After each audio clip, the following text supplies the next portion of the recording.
देखिए, मैं आपके साथ जो भी बातें साझा करूँगी, वो मेरे अपने अनुभवों से निकले हुए कुछ विचार होंगे। मैं रंगकर्म में एक बहुत लंबे समय तक काम करती रही, तो संभाषण अभिनय को लेकर मेरी अपनी एक समझ बनी है और उसके साथ-साथ मैंने उसका गहन अध्ययन किया है। तो इसका मतलब मैं आपके सामने जो भी बात करूँगी, वो बहुत ही प्रैक्टिकल और रिसर्च दोनों को मिलाकर जो मेरे विचार बने हैं, उनको मैं आपके साथ साझा करूँगी। देखिए, भारतवर्ष में वाचिक परंपरा बहुत पुरानी रही है। उसके रंगनाट्य परंपराओं में आपको वाचिक अभिनय की बहुत प्रधानता मिलती है। भरत मुनि ने तो नाट्य शास्त्र में वाचिक अभिनय पर बहुत विस्तार से लिखा है। महाराष्ट्र में, बंगाल में आपको वाचिक अभिनय की बहुत प्रधानता मिलेगी। राजस्थान में बादपोशी नामक एक कहानी कहने की कला होती है, जिसमें बादपोश कहानी चाहे जो कुछ भी हो, लेकिन विषय चाहे जो कुछ भी हो, लेकिन वो इतने सूक्ष्म ढंग से, इतनी बारीकी से कहानी को लोगों के सामने बताता है, तो उसमें सारा इतिहास, संस्कृति, पुराण सब आ जाता है। नायक नायिकाओं के सजीव चित्रण आ जाते हैं, प्राकृतिक सौंदर्य का बोध आ जाता है और दर्शक जो है वो भाव विभोर हो जाता है। और तो और हमारे कॉलोनियल इंडिया में पनपा और बहुत आगे लोकप्रिय हुआ पारसी रंगमंच भी वाचिक अभिनय की एक बहुत अद्भुत मिसाल है। और हमारे रंग जगत में बहुत सारे अभिनेताओं ने वाचिक अभिनय पर बहुत काम किया है और अपनी एक शैली भी बनाई है। इसमें हम काबलम नारायण पणिक्कर, सत्यदेव दुबे, ओम शिवपुरी, वीणा पाणी चावला, डॉक्टर श्रीराम लागू, तृप्ति मित्रा, शंभू मित्रा आदि का नाम ले सकते हैं। देखिए, हम अभिनेता जो होता है, उसके पास अभिनय करने के लिए 2 औजार होते हैं। एक तो उसकी आवाज, दूसरा उसका शरीर। मेरा ये मानना है कि ये दोनों एक दूसरे के पूरक होते हैं। दोनों को अलग अलग करके नहीं देखा जा सकता है, पर ये उसके ऊपर गहन अध्ययन करने के लिए हम दोनों को अलग कर करके देखते हैं। कई बार ऐसा होता है कि शरीर जो है वो हिल डुल कर वाणी को, आपकी आवाज को ज्यादा मुक्त करता है, और उसका उल्टा भी हो सकता है कि वाणी जो है वो जब शरीर से बाहर निकलती है तो शरीर को एक रिलैक्सेशन मिलता है। संभाषण पर कोई भी बात करने से पहले मुझे लगता है कि हम अगर उसके आधारभूत बात पर थोड़ी सी बातचीत करें तो बहुत उपयोगी रहेगा। और संभाषण का आधार है आवाज। आवाज बनती है सांस से। सांस क्या होती है? क्या सांस बहुत तरह से ली जा सकती है? क्या सांस लेने का कोई सही तरीका हो सकता है? सांस कितने तरह से हम एक एक्टर ले सकता है? क्या एक एक्टर जो सांस लेता है वो उसका तरीका जो होता है वो एक आम आदमी के तरीके से अलग होता है? क्या आप सांस की मात्रा अपने शरीर में और बढ़ा सकते हैं? इन सारी बातों को हम बहुत सारी एक्सरसाइजेस करके, सांस के ऊपर बहुत सारा काम करके पा सकते हैं। इन चीजों का उत्तर हम पा सकते हैं। परंतु सांस जो होती है वो असल में आपका इमोशन होती है, आपका विचार होती है, आपका पूरा एक व्यक्तित्व होती है। जब हम सांस लेते हैं तब हम असल में किसी एक आइडिया को ग्रहण कर रहे होते हैं, और जब हम सांस बाहर निकालते हैं तो हम अपने आप को, अपने इमोशन को एक्सप्रेस कर रहे होते हैं। कहा जाता है कि एक्टर के लिए सांस लेना और सांस छोड़ना दोनों बहुत महत्वपूर्ण होता है। उसे ये आना चाहिए कि वो किस तरह से बहुत जल्दी से एक गहरी सांस अंदर भर ले और फिर उसे बहुत सदे हुए ढंग से, बहुत आराम से, धीरे धीरे बाहर बहुत देर तक निकाल सके। ये भी होता है कि सांस, आप अपने आप को भी ऑब्जर्व करिए, आप अपने ऊपर गौर करिए कि जब आप कोई एक छोटी बात कहना चाहेंगे तो आप एक बहुत छोटी सी सांस लेते हैं और अपनी बात को बहुत जल्दी एक्सप्रेस करके खत्म कर देते हैं। और इसके उलट जब आप बहुत कोई बड़ी सी बात कहना चाहते हैं तो आप एक बहुत गहरी सांस लेते हैं और बहुत लंबी सांस लेते हैं और उसको बहुत लंबे ढंग से एक्सप्रेस करते जाते हैं अपने विचार को। सांस का जो संबंध संभाषण से है वो ये है कि जब आपका चरित्र बोल रहा है तो उसकी सांस कैसे चल रही है, क्योंकि सांस का संबंध इमोशंस से होता है।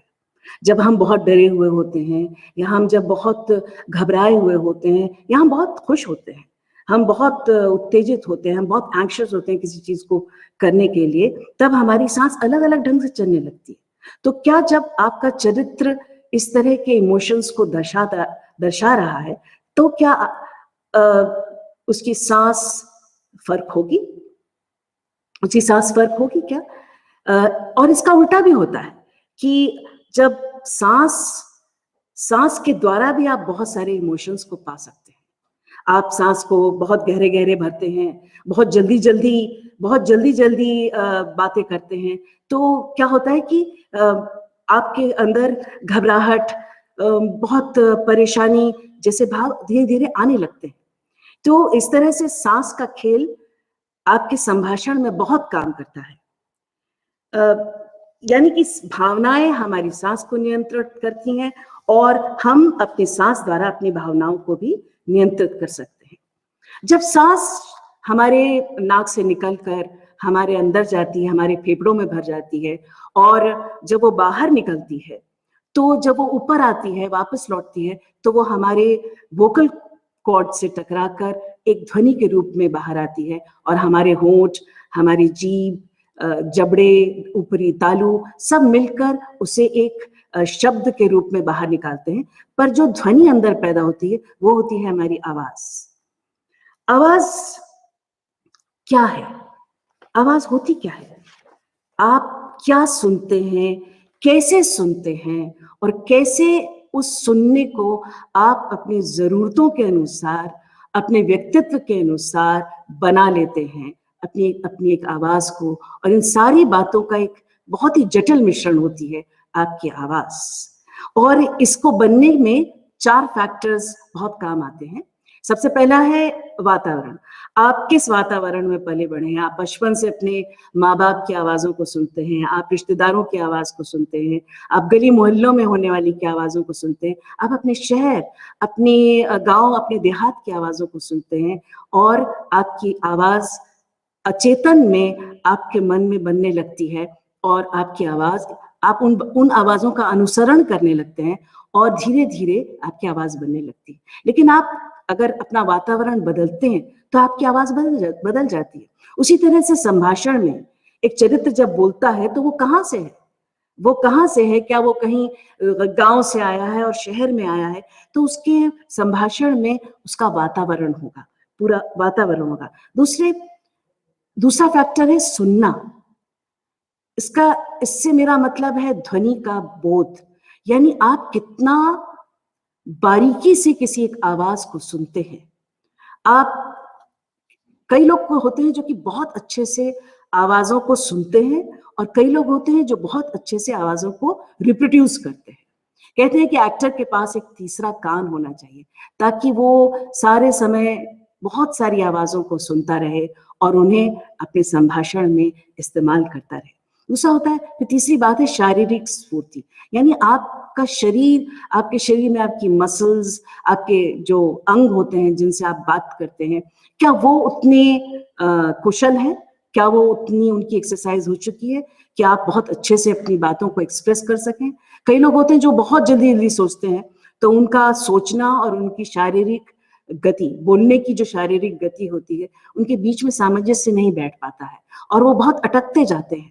या कुछ लोग होते हैं जो बोलना ही नहीं चाहते हैं, वो अपने आप को एक्सप्रेस ही नहीं करना चाहते हैं, तो वो बहुत आराम आराम से कुछ कुछ बोलते रहते हैं। सांस के कुछ फैक्टर्स होते हैं जिन पर बात करना मुझे बहुत जरूरी लगता है। सांस से बनती है आवाज, और आवाज के कुछ बहुत सारे तत्व हैं। जैसे सबसे पहला है सुर। सुर जो होता है, हर आदमी का अपना एक सुर होता है। हर आदमी उस सुर के आसपास के सुरों में बातचीत करता है, उसका एक बेसिक सुर होता है। और हम अपने जीवन में बहुत समय बहुत सारे सुरों को सुनते रहते हैं, बल्कि हम जब बातचीत करते हैं, जब हम हंसते हैं, जब हम रोते हैं, जब हम खेलते हैं, तब भी बहुत सारे पिचेस का आप देखते हैं कि बहुत सुंदर समावेश होता है। शैलीबद्ध संभाषणों में तो जो पिचेस होते हैं उनका बहुत इस्तेमाल होता है। अब एक बहुत सरल एग्जाम्पल है कि वो डिस्टेंस को क्रिएट करते हैं। यानी अगर बहुत दूर में कोई आदमी होगा तो हम कहेंगे अरे सुनो, पास आएगा अरे सुनो, अरे सुनो, अरे सुनो, अरे सुनो। तो इस तरह से आपका पिच बदलता जाएगा। लेकिन ऑफ कोर्स इसमें पिच के अलावा और दूसरे भी फैक्टर्स हैं, पर पिच यहाँ पर प्रमुख है। पिच जो होता है शैलीबद्ध संभाषणों में बहुत अलग ढंग से भी होता है, जहां पर आप एक बहुत बड़ा स्थान भी क्रिएट कर सकते हैं। जैसे जैसे यहूदी की लड़की में ढिंडोरची आता है और उसको ये बताना कि वो बहुत दूर से आ रहा है और धीरे धीरे चलता हुआ वो सामने मंच पर आता है। अब मंच तो उतना ही बड़ा है, विंग्स उतने ही छोटे हैं, उसका स्पेस तो बड़ा नहीं हो जाएगा, लेकिन वो अपनी पिचेस का इस्तेमाल करके सुनो सुनो सुनो सुनो ऐसा करके उसको बता सकता है कि वो बहुत दूर से चल कर आया। हो सकता है कि मैं बहुत अच्छे ढंग से इन बातों को एक्सप्रेस ना कर पा रही हूँ, पर फिर भी ये एक एग्जाम्पल है। फिर तीसरा फैक्टर होता है रिदम। रिदम यानी गति। हर आदमी की अपनी एक गति होती है, यानी कि संभाषण में चरित्र की अपनी एक गति होती है, उसकी एक रफ्तार होती है जिससे वो बातचीत करता है। और ये गतियां जो होती हैं ये अलग अलग स्थितियों में बदलती जाती हैं। अगर आप आंधी में तूफान में चल रहे हैं तो आपकी गति बिल्कुल अलग होगी, बोलने की भी, चलने की भी और बोलने की भी। आप नहाते हुए बोल रहे हैं तो भी बहुत अलग गति होगी। आप पानी में तैरते हुए बोल रहे हैं तो भी आपकी गति अलग होगी। ये गतियां बहुत बहुत जरूरी होती हैं, क्योंकि ये गतियां जब बार बार बार रिपीट होती हैं तो इसका एक पैटर्न बनता है। जैसे अगर आप अब ये दुपट्टे को ही देखें तो इसमें आड़ी तिरछी रेखाएं हैं और ये बनती चली जा रही है। इसका मतलब ये बार बार बन रही हैं, ये गति है और ये एक पैटर्न बन गया है। और अब जब पैटर्न्स बार बार किसी संभाषण की शैली में आते हैं तो बन जाते हैं स्टाइल्स। जब स्टाइल्स बन जाते हैं, और अगर आप देखें कि जैसे कि ग्रीक नाटक है या अंधा युग है जिसमें कोरस का बहुत अच्छा इस्तेमाल होता है, तो कोरस जो होता है वो एक समवेत स्वर होता है। अब सब एक साथ कैसे बोलेंगे? जब तक कि उनकी गति एक सी नहीं होगी, वो उस गति को निर्धारित करते हैं। वे छोड़ चले कौरव नगरी को निर्जन, करने अपने 100 पुत्रों का तर्पण। इसमें पिचेस भी बहुत बराबर होने चाहिए, इसमें गति भी बहुत बराबर होनी चाहिए। फिर आता है वॉल्यूम। वॉल्यूम जो होता है वो आपकी आवाज का घनत्व होता है, कि आप में कितना दम है कि आप अपनी आवाज को कितनी दूर तक फेंक सकते हैं। मुझे याद है कि जब हम रिपेटरी कंपनी में थे तब रंगमंडल प्रमुख जो कि मनोहर सिंह थे उस समय, वो हमें हमेशा हॉल्स में ले जाते थे और कहते थे कि सबसे पहले ये देखो कि तुम्हारी आवाज अंत तक पहुंच रही है कि नहीं है, तुम्हारा वॉल्यूम ठीक है कि नहीं है। अगर ठीक नहीं है तो इस पर काम करो। तो हम अपनी आवाज को थ्रो करते थे। ये कैरिंग पावर होती है जो कि आवाज में प्रोजेक्शन लाती है और आवाज को बहुत ही दमदार बनाती है। अगर आप देखें तो इसका एक सरल उदाहरण है कि हारमोनियम को अगर आप ले लें तो हारमोनियम में एक तरफ सुर बने हुए होते हैं और एक तरफ उसकी धौंकनी होती है। अब जितनी जोर जोर से उसको धौंकते हैं उसमें हवा उतनी ही जोर जोर से आती है और सुर बहुत जोर जोर से सुनाई देने लगते हैं, लेकिन वो सुर बदलते नहीं है। फिर एक बहुत ही इंपॉर्टेंट फैक्टर है वॉइस का, वो है उसका रेजोनेंस। देखिए आवाज चाहे पतली हो या मोटी हो, उसमें गूंज होनी चाहिए, यानी वो अनुनादित होनी चाहिए। जब सांस वापस लौटती है और हमारे वोकल कॉर्ड से टकराती है तो वो हमारे मुंह में बनती है और वो एक बहुत कमजोर सी ध्वनि होती है। उसको हम अपने शरीर में गुंजाते हैं और उसके गुंजाने से उसकी टोनल क्वालिटी बदल जाती है, उसकी गुणवत्ता बदल जाती है। हम मेरा यह मानना है कि हमारी सांस से जो आवाज बनती है वो हमारे पूरे शरीर में अनुनादित होती है। हमारे मांस, हमारी हड्डियां, हमारी मांसपेशियां सारे की सारी मिलकर आवाज को रेजोनेट करती हैं और ऐसा होने से आवाज बदल भी जाती है। आप अक्सर देखते होंगे कि बहुत सारे लोग हैं जो कि नाक से बोलते हैं, कुछ लोगों की आवाज बहुत गहरी और बेस आवाज होती है, कुछ लोग बहुत स्कल से बात करते हैं। तो जब आप अपने चरित्र के संभाषण पर काम करते हैं, तब आप क्या उसका रेजोनेटर बदल सकते हैं? अब तो वैसा काम नहीं मुझे दिख रहा है आजकल, लेकिन एक समय था जब बहुत दिग्गज अभिनेता मनोहर सिंह, राजेश विवेक, पंकज कपूर अपनी आवाज ही बदल लेते थे। जब वो कोई चरित्र कर रहे होते थे तो वो बिल्कुल एक अलग आवाज में आता था। आप कभी नाक से भी बोल सकते हैं। शैलीबद्ध संभाषणों में क्या होता है कि रेजोनेटर्स का जो इस्तेमाल होता है वो ज्यादातर कॉमेडी को के लिए होता है। मतलब कभी आप नाक से बोलने लगे तो कभी आप स्कल रेजोनेटर से बोलने लगे। और रेजोनेटर्स जो होते हैं वो हम अपनी सुविधा अनुसार उनको कभी 3 रखते हैं, कभी 2 रखते हैं, कभी 5 रखते हैं, यानी बेस, चेस्ट, गला, नाक और स्कल। आवाज से बनते हैं शब्द, और शब्दों से बनते हैं वाक्य, और वाक्यों से बनते हैं संवाद, और संवाद बहुत सारे जब हो जाते हैं तो एक बड़ी स्पीच हो जाती है, और तब आती है संभाषण की कला। जो शब्द होते हैं उनकी अपनी एक फिजिकल रूट होती है, यानी कि वो हमारे शरीर के अंदर बंधे हुए होते हैं, वो उनकी जड़ हमारे शरीर में होती है। जब आप अपने किसी अनुभव को बताते हैं तो आप बहुत आराम से धारा प्रवाह बोलते चले जाते हैं, और वो शब्द सारे इमोशन, सारी भावनाओं को लेते हुए बाहर आते हैं, क्योंकि वो शब्द आपने महसूस किए हुए होते हैं और वो आपके शरीर के अंदर होते हैं। यही कारण है कि जब हमें स्क्रिप्ट मिलती है, जब आपको चरित्र का संभाषण करना होता है, तो वो शब्द हमें बड़े अजनबी लगते हैं, हमें उन्हें परिचित बनाना पड़ता है, हमें उन्हें बार बार समझकर, बार बार बोलकर उन्हें अपना बनाना पड़ता है, उन्हें हमें अपने एक्सपीरियंसेस से भरना पड़ता है, नहीं तो वो बहुत सपाट सुनाई देते हैं। शब्द जो होते हैं वो उनमें ध्वनि होती है। अगर आप शब्द को पूरा नहीं बोलेंगे तो वो बहुत छोटे-छोटे लगेंगे। अगर आप शैलीबद्ध संभाषण कर रहे हो और वो कवितामय संभाषण, मान लीजिए आप यंधा युग में अश्वत्थामा का चरित्र निभा रहे हो और कहें कि कैसे लूँगा मैं प्रतिशोध अपने पिता की निर्मम हत्या का। अब प्रतिशोध और निर्मम आप अगर ऐसे ही बोल देंगे तो वो शब्द की एक ध्वनि नहीं पैदा होगी। जिसमें प्रतिशोध है, जिसमें निर्मम एक एक्शन के रूप में है, कैसे लूँगा मैं प्रतिशोध अपने पिता की निर्मम हत्या का।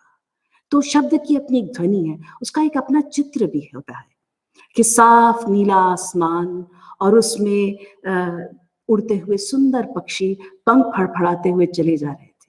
तो आप एक चित्र बनाते हैं शब्दों से, और शब्दों के अपने चित्र भी होते हैं। सबसे बड़ी बात है कि शब्दों के अपने एसोसिएशन होते हैं।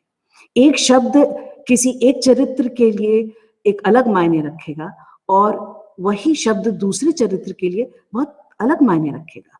जैसे कि शब्द है अंधेरा, अगर किसी शिकारी के लिए ये शब्द हो तो उसको तो अंधेरा शब्द से बहुत रोमांच होगा कि अभी रात में अंधेरा हो गया है, अब मैं शिकार करने जाऊंगा। मगर कोई राह भूल गया हो, भूला भटका आदमी हो, वो दिन भर चलता जाए और रात होने लगे, अंधेरा होने लगे, तो उसके मन में भय, शंका पैदा होने लगेगी कि अब क्या होगा। इसका मतलब अंधेरा शब्द जो है उसके लिए बहुत अलग है।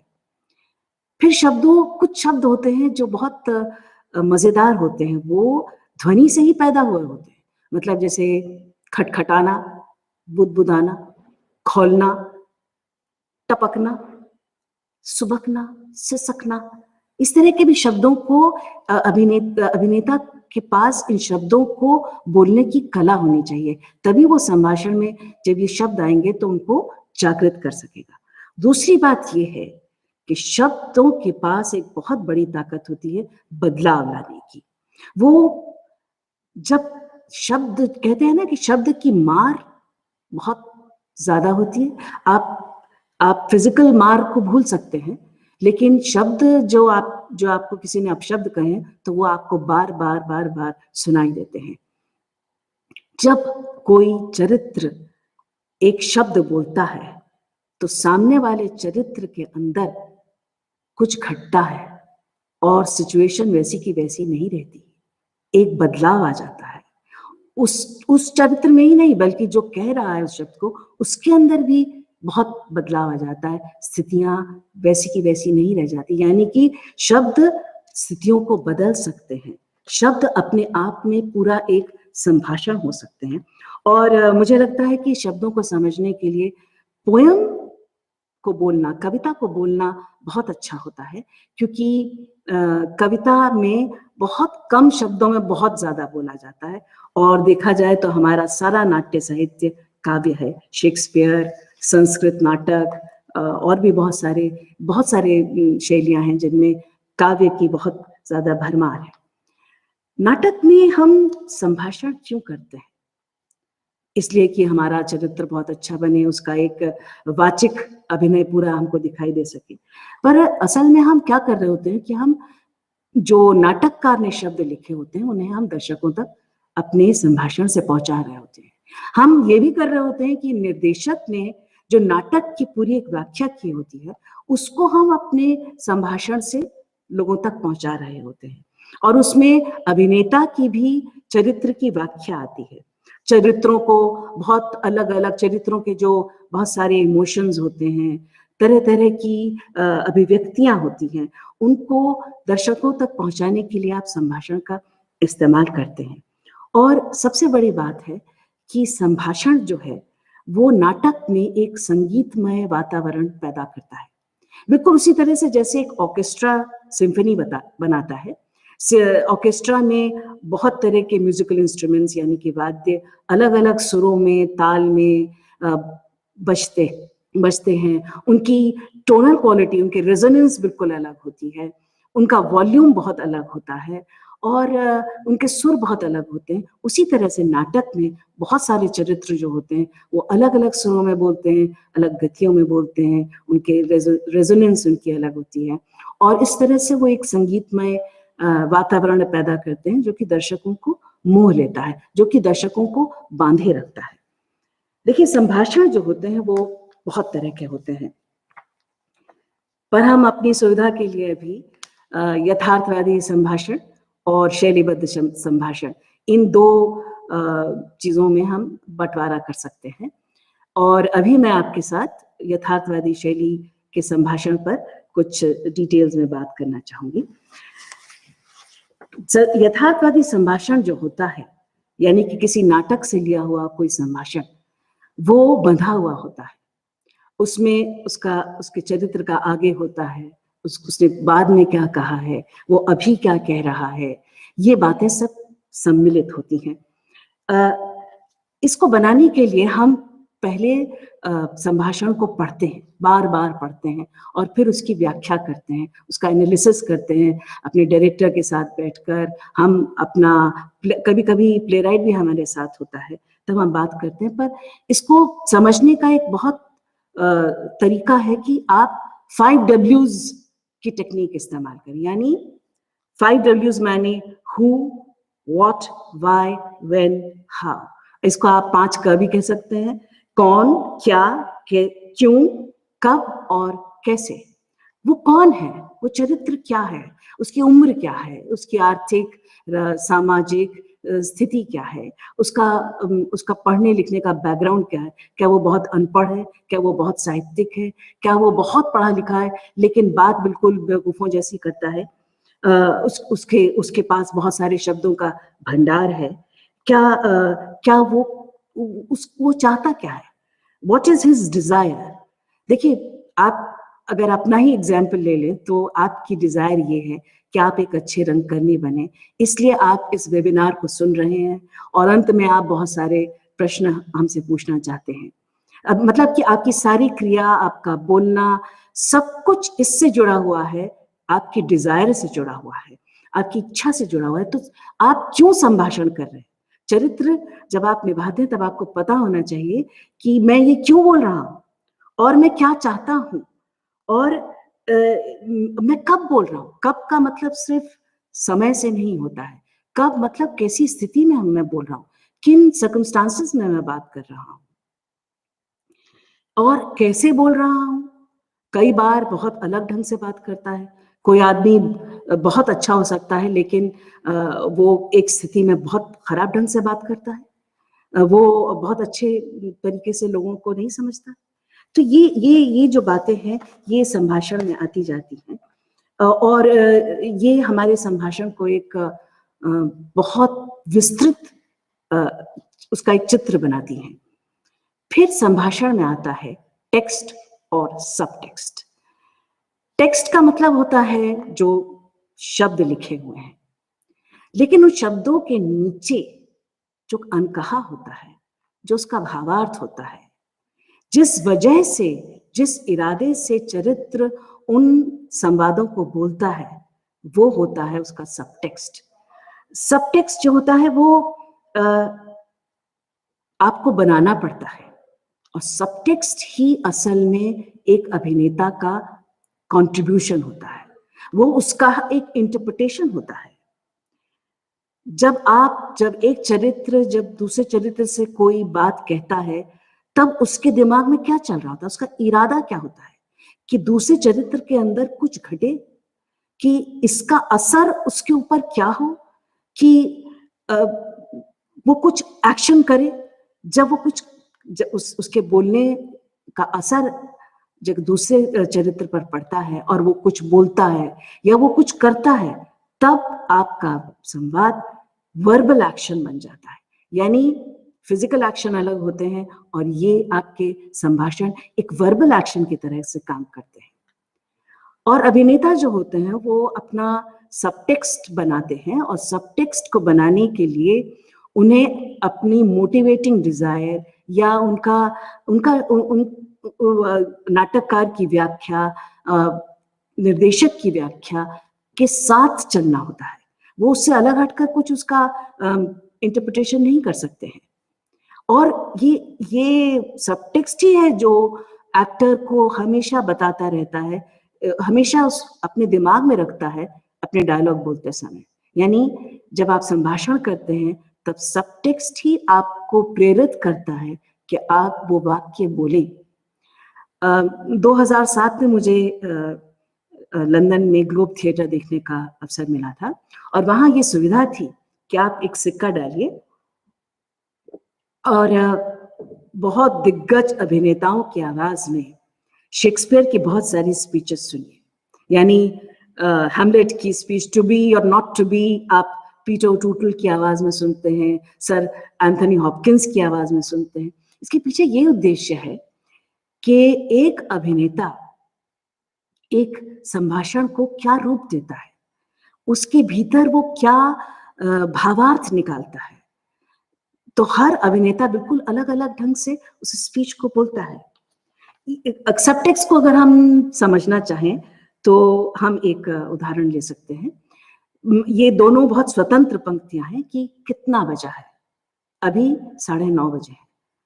मान लीजिए कि एक विद्यार्थी है जिसका एग्जाम होने वाला था और वो देर से पहुंचा है और वो बहुत डर गया है कि अब उसका क्या वो एग्जाम दे पाएगा, क्या वो पूरा पेपर कर पाएगा, क्या उसको अंदर आने दिया जाएगा।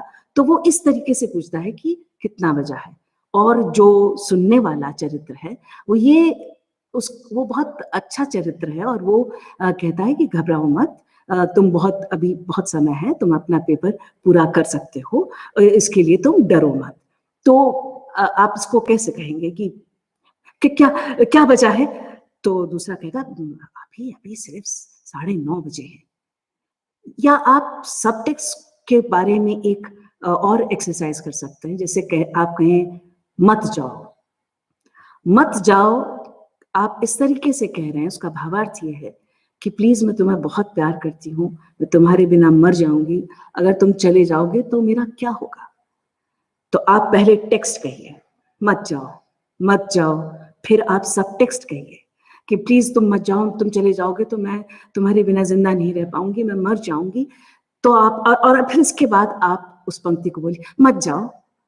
तो वो आपका भावार्थ जो है वो आपके टेक्स्ट में आ जाता है। इसी तरह से मत जाओ को आप दूसरे भावार्थ के साथ भी कह सकते हैं, सब टेक्स्ट के साथ कह सकते हैं। जैसे बाहर बहुत खतरा है, बाहर मत जाओ, बाहर मत जाओ, नहीं तो बम फूट सकता है और वो तुम्हारी आवाज को उसमें बहुत तुमको चोट लग सकती है, तुम्हें बहुत जख्म हो सकते हैं। तब आप फिर कहेंगे मत जाओ, नहीं नहीं बाहर मत जाओ, बाहर बहुत खतरा है, बाहर अगर तुम जाओगे तो तुम्हारी जान को खतरा है, बम फट सकता है और तुम्हें कोई किसी भी तरह की चोट सकती है, अगर तुम मर जाओगे तो आप कैसे कहते हैं?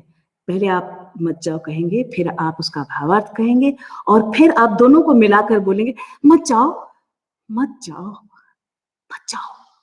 तो ये बार-बार करने से पर आप सबटेक्स्ट को बता सकते हैं और सबटेक्स्ट ही सुनने के लिए दर्शक नाटक देखने आता है, नहीं तो वो नाटक तो पढ़ ही सकता है।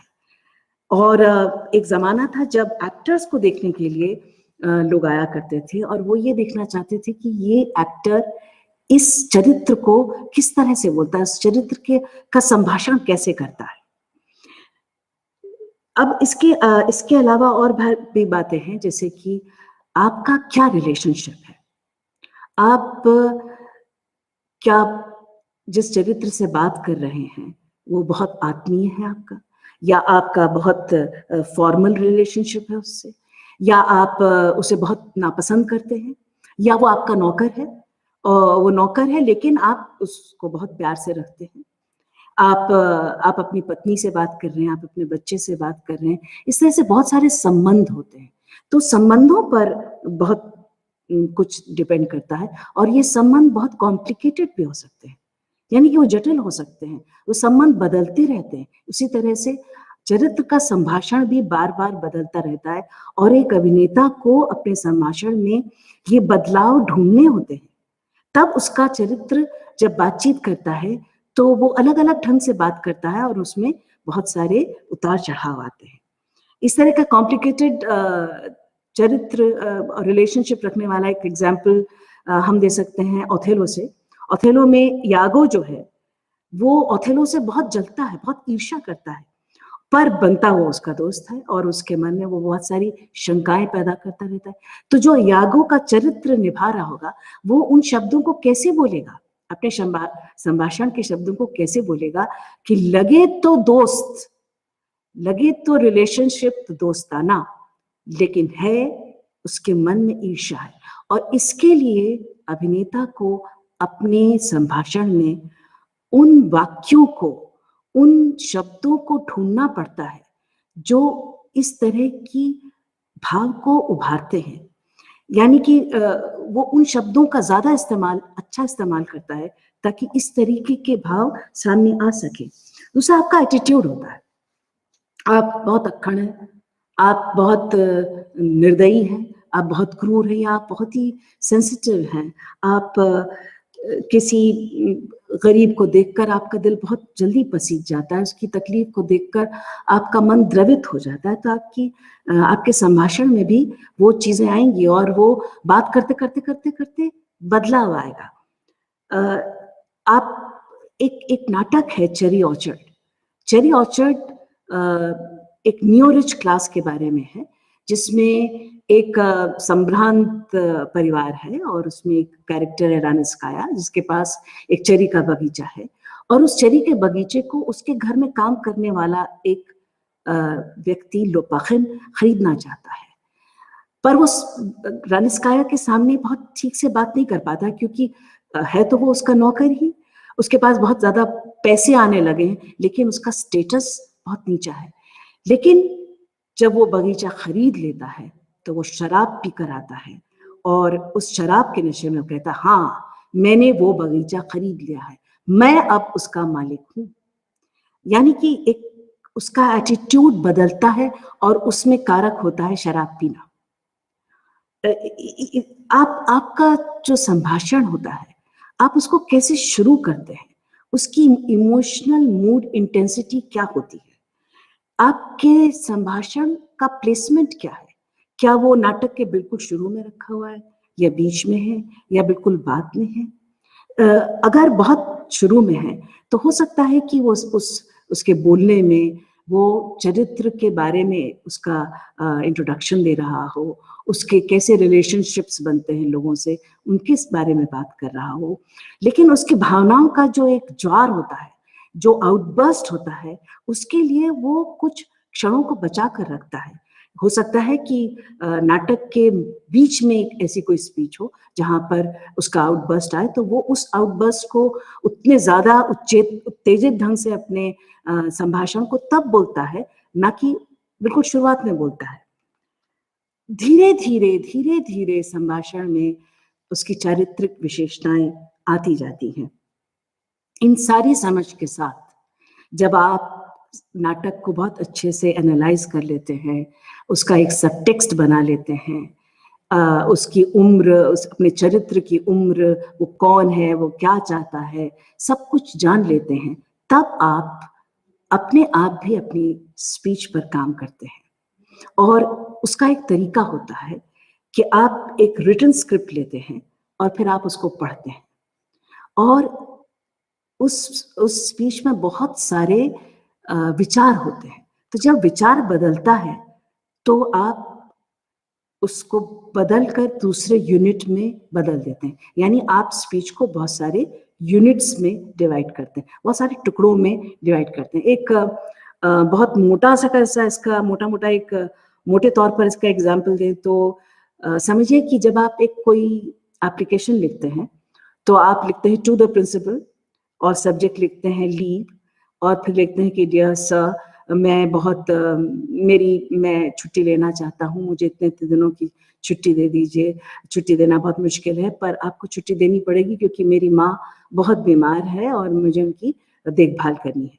फिर आप दूसरा विचार आता है कि मेरे घर में बहुत सारे मेरे रिश्तेदार आ गए हैं, तो उन रिश्तेदारों को भी मुझे संभालना पड़ता है, और वो तरह तरह की बातें कर रहे हैं और मेरा मन बहुत विचलित है, मुझे समझ नहीं आ रहा है कि मैं इस सिचुएशन को कैसे हैंडल करूं। तीसरी बात, क्या आप मुझे मेरी माँ के इलाज के लिए कुछ खर्चा दे सकते हैं ताकि मैं अपनी माँ का इलाज करा सकूं।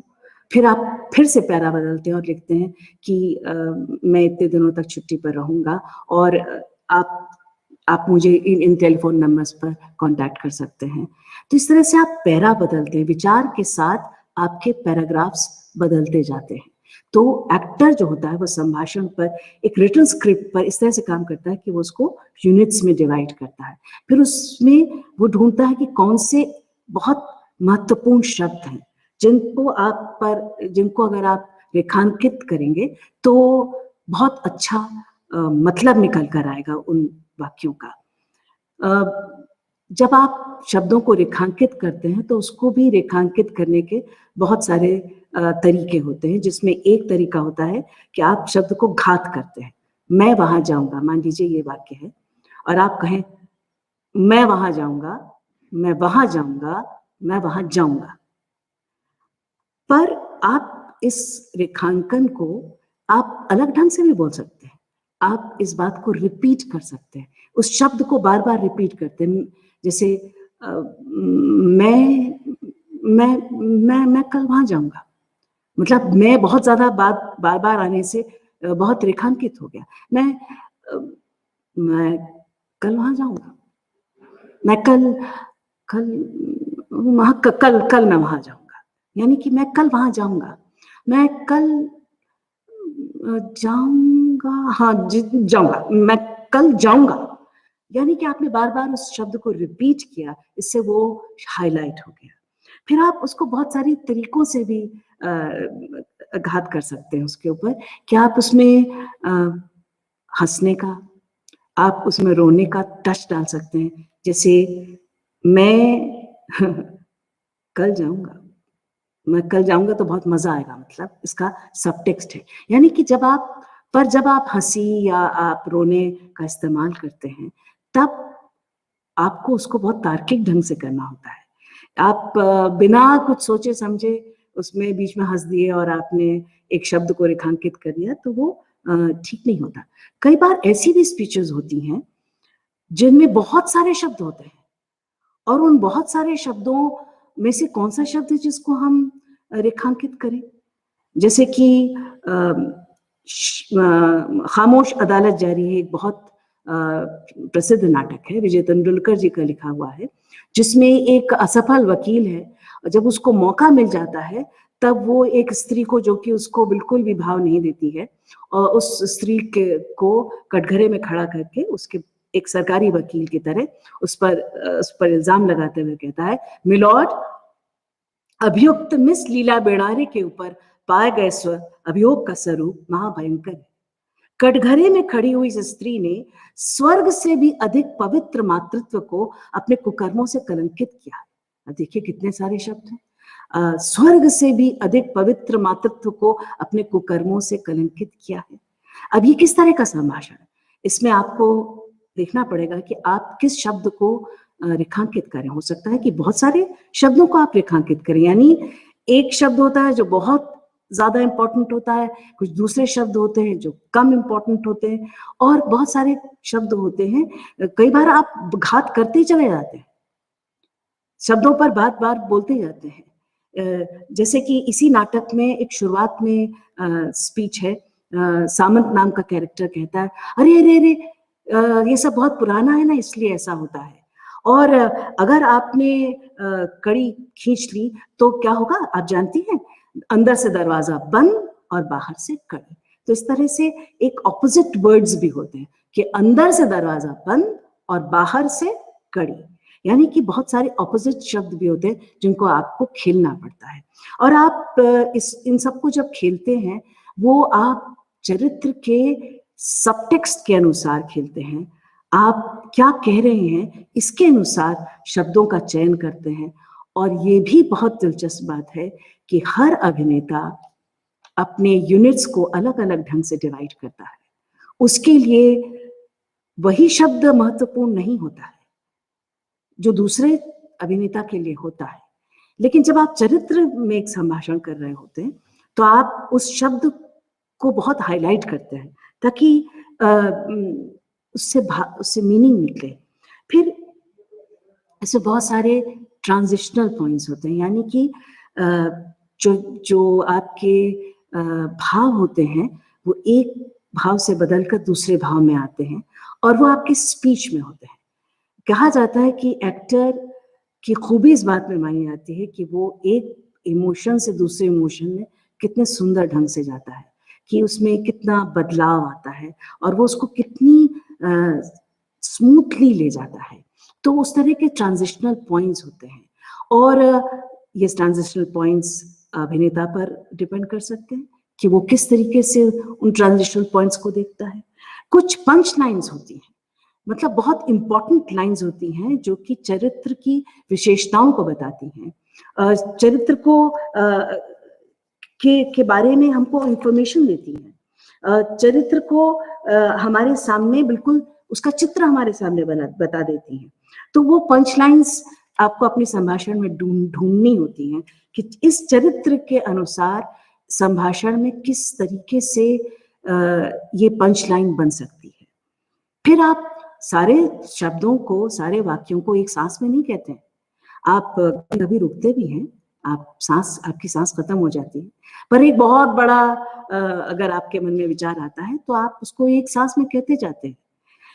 हो सकता है कि आप बीच बीच में रुकें, और इनको कहते हैं ब्रीदिंग स्पेसेस, और आप उनको मार्क करते हैं। आप देखिए कि जब टेक्स्ट लिखा हुआ होता है तो उसमें कई बार पंक्चुएशन मार्क्स होते हैं, पर आप अपने पंक्चुएशन खुद भी बनाते हैं। पर ऐसा नहीं होता कि आप कभी भी कहीं भी रुक जाए, पर ऐसा चरित्र भी हो सकता है, उसका संभाषण ऐसा हो सकता है कि वो कभी भी कुछ भी कहते कहते रुक जाता है और फिर आगे बात करना शुरू करता है। तो आप उसको एक इस तरह से उसकी एक खूबी बना सकते हैं। एक बहुत ही इंपॉर्टेंट बात होती है कि अभिनेता को डुअल कॉन्शियसनेस के साथ काम करना होता है, यानी जब वो संभाषण कह रहा होता है तो वो चरित्र के भावों में, उसके इमोशंस में डूबा हुआ होता है, लेकिन कुछ लाइनें होती हैं जो बहुत इम्पोर्टेंट होती हैं और वो चरित्र जो नाटक के बिल्कुल मेन मुद्दे के साथ जुड़ी हुई होती हैं। जैसे कि खामोश अदालत जारी है में एक शुरुआत में ही सामंत नाम का कैरेक्टर आता है और वो देखता है कि सब कुछ सफाई वफाई हो गई है, ये हॉल है। और फिर नाटक की मुख्य पात्र बिनारे, वो जो स्त्री जिसको जो कि उस हॉल के अंदर गलती से बंद हो जाती है सारे लोगों के साथ, और फिर सारे लोग खेल खेल में उसको प्रताड़ित करते हैं, उसके ऊपर एक झूठा अभियोग लगाते हैं और उसका आनंद उठाते हैं। तो सामंत जैसे ही बिनारे अंदर आती है, वो कहता है कि अरे क्या हुआ, कड़ी खोलने में उंगली दब गई। ये सब बहुत पुराना है ना, इसलिए ऐसा होता है, आसानी से कड़ी खिसकती नहीं। और जो कहीं कुंडा बाहर रह गया तो जानती है क्या होगा, दरवाजा अंदर से बंद और बाहर से कड़ी। बस समझिए अंदर वाले को तो जेलखाना ही हो गया। अब ये बात नाटक के मुख्य उद्देश्य के साथ बहुत जुड़ती है। तो एज एन एक्टर आपको ये समझना हो चाहिए कि चरित्र के बोलने में, उसके संभाषण में ये पंक्तियां नाटक के मूल कथ्य के साथ, उसके थीम के साथ बहुत जुड़ रही हैं। तो मुझे इनको हाईलाइट करना होगा, मुझे इसको बहुत अच्छे से बोलना होगा ताकि ये बात ऑडियंस के मन के अंदर बैठ जाए। और फिर आता है चरित्र चित्रण। हम संभाषण के द्वारा चरित्र चित्रण करते हैं, जिसमें इन सारी बातों को रखा जाता है और उसमें उसके क्यों एक चरित्र बहुत सारे शब्दों में अपने आप को व्यक्त करता है, कुछ बहुत 4-5 शब्दों में ही अपने आप को बता देता है, क्यों कोई एक तकिया कलाम इस्तेमाल करता रहता है, क्यों किसी एक पात्र का ग्रामर ठीक होता है, का के कू का किस तरह से वो बोलता है। अगर मान लीजिए आप एक चरित्र को बता रहे हैं, उसका कैरेक्टराइजेशन करना चाहते हैं कि वो कलकत्ता या बंगाल से आया है और वो वहीं पे पला बड़ा है और यहाँ पर आकर वो हिंदी बोल रहा है, तो उसमें मात्राओं का इस्तेमाल जो होगा वो बहुत इस तरह से होगा जैसे कि एक बंगाली भाषी करता होगा। हम जाता है तो खाता है, पर इसको बहुत अच्छे ढंग से करना होता है, नहीं तो ये बहुत ही हास्यास्पद हो जाता है और इसमें बहुत स्त्रीलिंग पुल्लिंग की बहुत सारी गड़बड़ियां होती रहती हैं और उनको रखना होता है। एक्टर को जानबूझकर अपने संभाषण में ये बातें रखनी पड़ती हैं। फिर शब्दों का उच्चारण जो होता है वो कितना सही करता है। जैसे भाई माथा खराब हो गया हमारा, अब खराब हो गया नुक्ता तो नहीं लगाया है, लेकिन एक कोई पढ़ा लिखा व्यक्ति कहेगा कि मेरा तो दिमाग खराब हो गया है, तो उसने शब्द का चयन अलग किया, उसने नुक्ता लगाया, उसकी आवाज, उसका डिक्शन बहुत अच्छा है क्योंकि वो बहुत पढ़ा लिखा है। और फिर आप उसमें कई बार लहजे भी डालते हैं, मतलब बोलियों के लहजे डालते हैं एक बार, और वो लहजा जो होता है वो आपके चरित्र की एक विशेषता बन जाता है और वो आपके चरित्र को आगे बढ़ाने में मददगार होना चाहिए। मुझे याद है कि मोहन वर्षी रेपर्टरी कंपनी में फ्रांस काफ्का के एक बहुत प्रसिद्ध उपन्यास है द ट्रायल, उसके ऊपर आधारित एक नाटक कर रहे थे, जोसेफ के का मुकदमा। तो जोसेफ के एक सपने जैसी दुनिया में विचर रहा है और वो अपने अदालत में जाना चाहता है, तो उसको रास्ते में एक गर्भवती स्त्री मिलती है, तो जो कि बहुत ही मासूम सी दिखती है। एक तो वैसे ही वो प्रेग्नेंट है और कपड़े धो रही है, पसीना बह रहा है और बहुत ही तकलीफ में है, लेकिन वो बहुत ही चालू किस्म की औरत है। तो जैसे ही वो आता है तो उसमें अवधि में लिखा था, यहाँ आके बैठ जाओ। अब ये मुझे लगा कि हम अगर इसको बहुत अक्खड़ सा कुछ बताएं कि देह तो उसकी बहुत प्यारी सी है, लेकिन उसकी बोली जो है वो बड़ी अक्खड़, बैठो यहाँ आके बैठ जा, ए भाई क्या बात है। अब वो इस तरीके से आप एक बोली का इस्तेमाल करके भी आप अपने चरित्र को उभार सकते हैं। भाषाओं का भी इसमें बहुत इस्तेमाल हो सकता है। आप डिक्शन का बहुत इस्तेमाल करते हैं कि जब आपके जो शब्द हैं वो बहुत अच्छी तरीके से बाहर निकले, और डिक्शन की बहुत सारी एक्सरसाइजेज होती हैं और वो एक संभाषण से एक अलग एक प्रक्रिया होती है जिसको अलग से बहुत सारी एक्सरसाइजेज से साधा जाता है। पर एक्टर को चाहिए कि वो अपने डिक्शन पे भी बहुत सारा काम करता रहे। देखिए, ये तो मैंने बात की कुछ मूल तत्वों की जो कि एक यथार्थवादी शैली में आता है। लेकिन अब समय हो चला है, मैं बहुत संक्षेप में शैलीबद्ध संभाषण के बारे में बात करना चाहूँगी। इसका यथार्थवादी शैली से शैलीबद्ध संभाषण जो होते हैं, उनमें जो मुख्य डिफरेंस होता है वो होता है कि वो एक बना तरीका होते हैं। उनमें इमोशन बहुत एग्जैजरेटेड होते हैं, बहुत सारे शब्द होते हैं और उसमें कौशल भी होता है। कई बार वो अभिनेता नाचता है, गाता है, तलवारबाजी करता है, नटगिरी करता है, और वो उसमें जो ट्रांजिशनल पॉइंट्स होते हैं, यानी इमोशन का जो बदलाव होता है, वो बहुत जल्दी होता रहता है। जिस तरह से एक यथार्थवादी नाटकों में स्पीच जो होती है वो बहुत आपको मौका देती है कि आप अपने भावों को धीरे से बदल सके। लेकिन शैलीबद्ध संभाषणों में ऐसा नहीं होता है, बहुत तेजी से बहुत चीजें बदल जाती हैं और उसमें अभिनेता का कंसंट्रेशन जो होता है वो बहुत अलग ढंग से होता है। उसमें ट्रुथ को पाना बहुत अलग होता है। जैसे कि अगर आप पारसी शैली के संभाषण को ले तो वो एक बना बनाया तरीका है। उसमें आप उसी तरीके से बोलेंगे। जैसे अमर शकीर की हूर में हमीदा कहती है, शाह साहब जिस काम को करने में अबरार और उसके साथियों का गिरोह लाचार है, जो काम मेरे भाइयों के वास्ते भी बहुत मुश्किल और दुश्वार है, उसी काम को खुदा की मदद से, आपकी दुआ से ये नाचीज लड़की तैयार है। तो आप देखिए इसमें तैयार है, खुदा की मदद से उसका रिदम एक अलग है। उसी तरीके से एक बना बनाया तरीका है। जब आप शेर बोलते हैं तो वो भी बहुत अलग ढंग से बोले जाते हैं। तीर हो, नेजा हो, बर्शी तेग या तलवार हो, सर पे मेरे आग की या खून की बौछार हो, सामना अगर हो कयामत का भी तो बढ़ जाऊंगी, मैं जो बेटी हूं तो अपने बाप को ले आऊंगी। क्यों क्यों क्या बेटी बाप की औलाद नहीं समझी जाती? क्या बेटी को बेटों की तरह मां दूध नहीं पिलाती? आज होगी कारगर तालीम मुर्शद आपकी, मैं दिखा दूंगी कि क्या करती है बेटी बाप की। ओ, अगर लड़की का सवाल ही मेरे हौसले का हारिज है तो लीजिए, मैं आज से लड़का हुई जाती हूं। हमीदा से हमीद बनकर, मर्दाना लिबास पहनकर अपने बाप को छुड़ाने के वास्ते रवाना होती। लड़की न समझिए इसे है नाम की लड़की, तोड़ेगी अभी कुफ्र को इस्लाम की लड़की।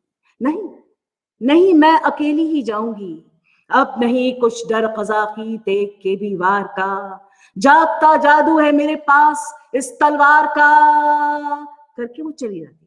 अब इतना सब कुछ उसने बोला, ये सब कुछ एक बंधा बंधाया तरीका है और इसको आपको समझना पड़ता है कि हर शैली का अपना एक संभाषण की अपनी एक तरीका होता है, उसको आपको फॉलो करना ही पड़ता है। और आप इन शैलीबद्ध संभाषणों को हम प्री एक्सप्रेसिव मोड भी कहते हैं, यानी एक्सप्रेशन से पहले बना बनाया एक तरीका। उसी तरह से काव्यात्मक शैलियां होती हैं। अंधा युग है जैसे, वो बहुत पोइटिक उसमें संभाषण है। तो वो बड़ा है कंकाल मेरे पुत्र का, किया है ये सब कुछ कृष्ण तुमने किया है। अब इसमें एक रिदम है, इसमें एक काव्य है। अगर आप इसको नहीं लाएंगे तो वो शैली काव्यात्मक शैली नहीं लगेगी और ये यथार्थवादी शैली से बहुत अलग है। लेकिन संभाषण के मूल तत्व हर जगह हर शैली में वही होते हैं। मैं अपनी बातों को समाप्त करना चाहूंगी और कुछ बहुत जो बातें मेरे लिए महत्वपूर्ण है उन्हें मैं कहना चाहूंगी। सबसे पहले तो ये कि अभिनेता को बहुत सारा साहित्य पढ़ना चाहिए, बहुत तरह का टेक्स्ट पढ़ना चाहिए, पोयम है, डायरी है, उपन्यास है, कविता है, ताकि उसके पास एक समझ बढ़े। दूसरी बात यह है कि वाणी का अभ्यास करना चाहिए, उसको अपने संभाषण पर बहुत सारी इन सारी बातों को मद्देनजर रखते हुए इस पर काम करना चाहिए।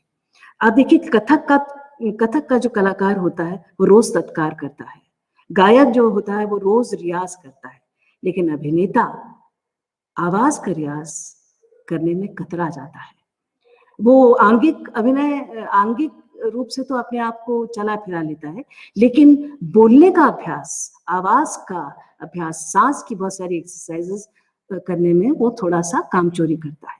बल्कि उसको तो इस तरह से तैयार होना चाहिए कि नाटक शुरू होने से पहले अगर आप अच्छा संभाषण चाहते हैं तो आपको अपनी फिजिकल वार्म अप करना होता है, आपको अपनी आवाज का एक वार्म अप करना होता है, जिसमें आप बहुत सारे वर्णों को बोलते हैं, क च ट त प, जो है क ख ग घ ण च छ ज झ न त थ द ध न प प ब ब म य र ल व श स ह शत्रज्ञ, या अ आ इ ई उ ऊ ए ऐ ओ औ अं अः। इस तरह के बहुत सारे स्वरों और व्यंजनों का आपको अभ्यास करते हुए अपनी इन मसल्स को, जो जीभ, तालू, जबड़ा है, इन सबको बहुत एक्टिवेट करना चाहिए ताकि आप अच्छे से बोल सकें। आप पिचेस का बहुत सारे एक्सरसाइजेस करते हैं, आप वॉल्यूम की एक्सरसाइज करते हैं, आप रेजोनेटर्स की एक्सरसाइज करते हैं, ताकि जब आप संभाषण करें तब वो बहुत अच्छा सुनाई दे। अगर हम इसको अपनी सारी बातों को मैं सम अप करूं तो हमें हमेशा ये याद रखना चाहिए कि संभाषण ही नाटक के शब्दों को दर्शकों तक पहुंचाता है। संभाषण ही इन शब्दों को उतार चढ़ाव द्वारा विशिष्ट अर्थ प्रदान करता है। संभाषण ही किसी चरित्र के स्वभाव और उसकी मनोदशा को दर्शकों तक पहुंचाता है। यानी चरित्र की उम्र क्या है, उसका आर्थिक सामाजिक परिवेश क्या है, उसकी स्थिति क्या है, उसकी उत्तेजना क्या है, उसकी ताकत, निराशा आदि क्या है, और संभाषण ही दर्शकों की मनोदशा को नियंत्रित करता है।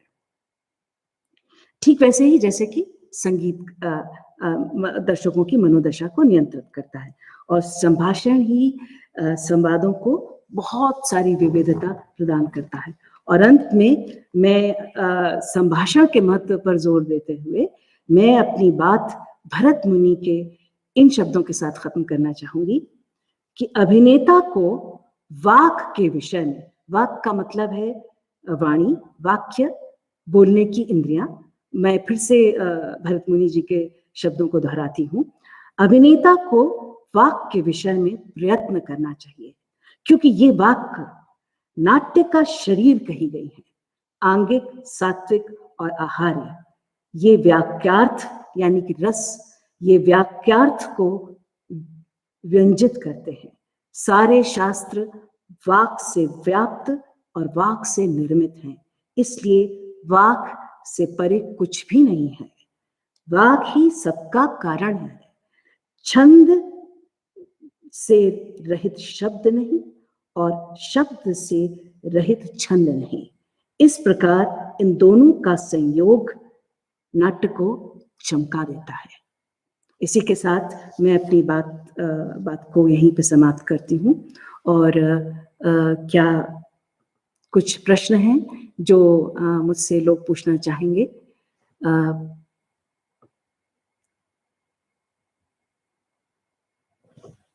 मुझे दिखाई नहीं दे रहा है।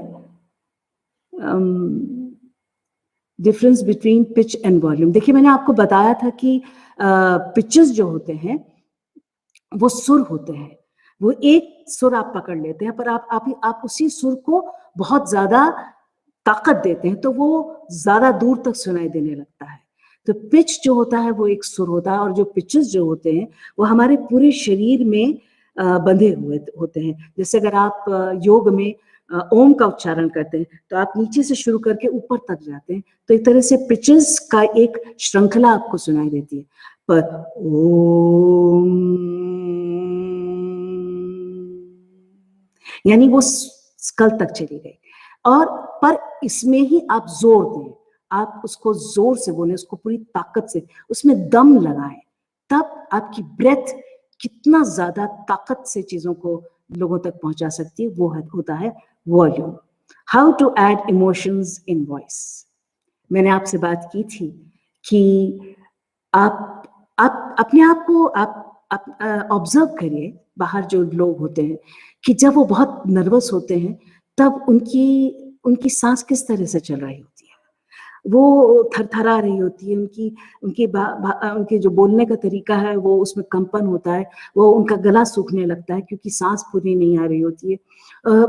इस तरीके से आप उस घबराहट के इमोशन को अपनी आवाज में ला सकते हैं।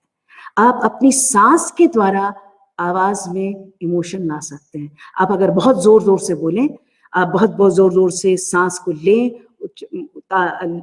खींचें छोड़ें, खींचें छोड़ें, तो थोड़ी देर में आप देखेंगे कि आपके अंदर एक बहुत अजीब सी उत्तेजना पैदा हो गई है जो आप में गुस्से की भावना को पैदा कर सकती है। तो इस तरह से आप अपनी आवाज में इमोशंस ला सकते हैं।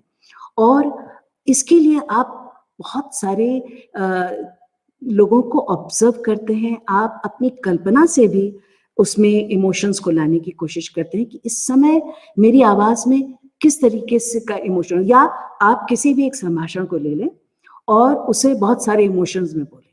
कभी मत जाओ, मान लीजिए एक टेक्स्ट है तो आप उसको मत जाओ, मत जाओ, मत जाओ, उसको हंस के बोलिए, उसको रो के बोलिए। इस तरह से डिफरेंट इमोशंस को आप उसमें लाकर देखिए।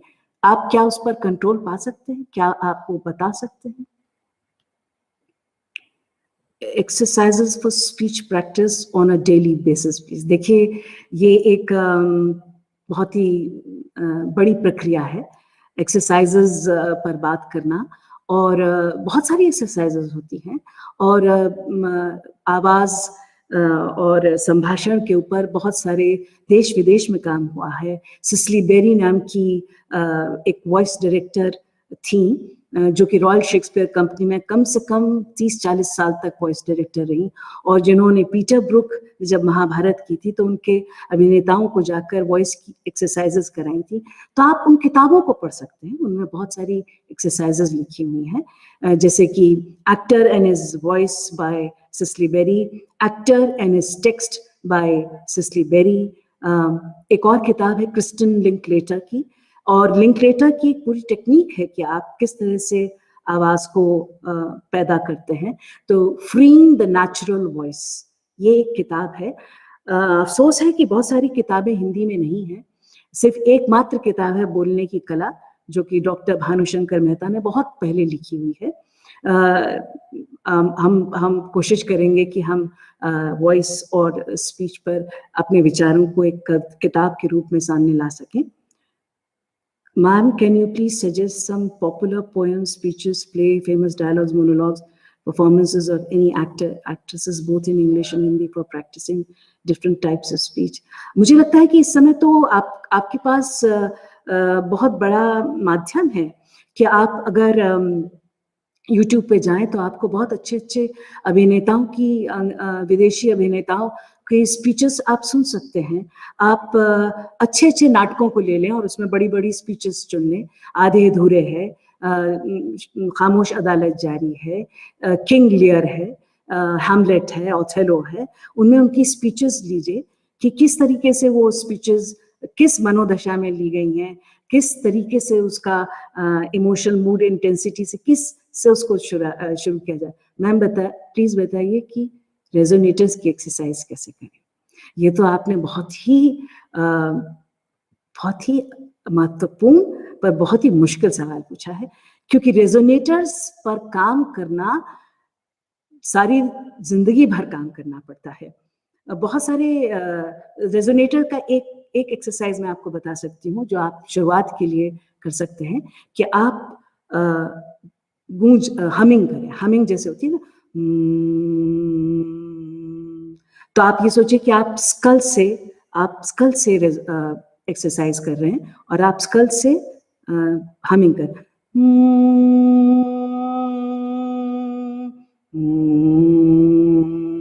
अब आप अपने नाक में रेजोनेट करना शुरू करें। फिर आप गले से कर सकते हैं, उसी तरह से आप चेस्ट से कर सकते हैं, और आप बेस को भी पा सकते हैं। इसके लिए आपको रोज अभ्यास करना पड़ेगा, और इसके बहुत सारे अभ्यास हैं जिनके लिए बहुत विस्तार से काम करना है, और कोई और दूसरा सेशन उसके लिए बहुत अच्छा रहेगा।